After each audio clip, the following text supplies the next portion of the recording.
Hi, in this short video, I'm comparing two versions of the Bulgari Octo Finissimo in steel and in ceramic with three versions of the Cartier Santos in steel and gold and steel and ceramic. And at the end, I'll cover which I like best and why. Love to hear your comments. Please click like and subscribe.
So, hope you enjoyed. All of these are in a similar price bracket of between £8,000 and £11,000 UK, with the ceramic Bulgari slightly higher at £13,000. My thoughts.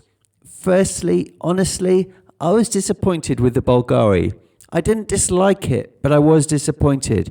It's certainly not one I personally had a connection with and have no intention to buy.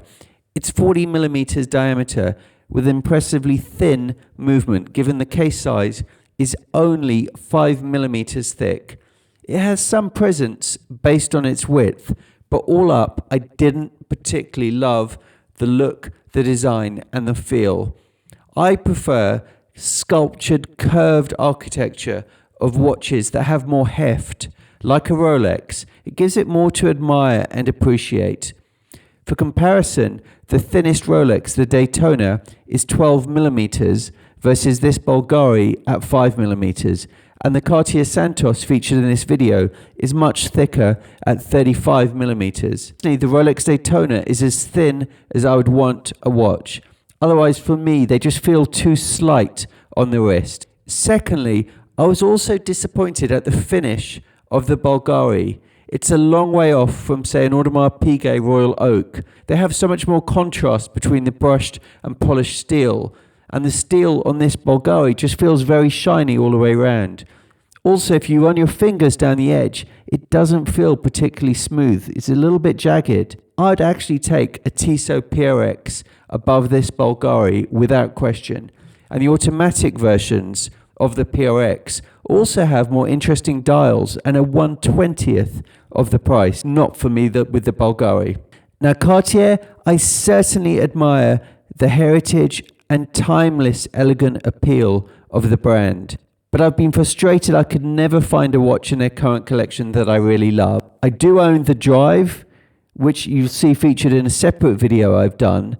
But I've often felt maybe I should have picked the Santos instead. And the two-tone is my pick of the Santos.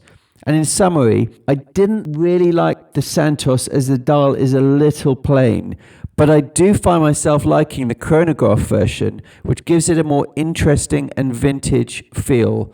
I think this is a really nice watch, but I can't in my mind justify it as being a watch that I personally need. Mainly as I also have the Rolex two-tone Datejust I featured in my last video, and with its interesting natural stone mother-of-pearl diamond set dial, a watch that I prefer significantly relative to this. And notwithstanding the availability, I'd pick a Rolex over a Cartier across all of their collections without question. So finally, of the three Santos, my surprise favourite though was actually the steel and black chronograph. I think is really smart.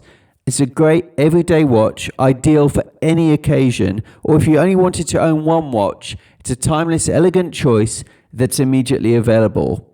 I'm trying to be frugal right now, so I'm not looking to buy it, but I could come back in the future. I genuinely recognize that is a great watch. But compared to both the Bulgari and the Cartier, I'd also favor this, my Piaget chronograph. Much nicer finishing with the brushed and polished steel, a much nicer textured and sun-brushed dial, and it's in a similar price bracket. Check out the separate video I've done on the Piaget on this channel. I still honestly don't understand why it's so underappreciated, but it's kind of good because it's a limited piece and not mass market. Now, I'd love to hear your comments. Which do you like the most and why? Please click like and subscribe, and also check out the other full-length video and short videos that I have on this channel. Thank you for watching Not Enough Time.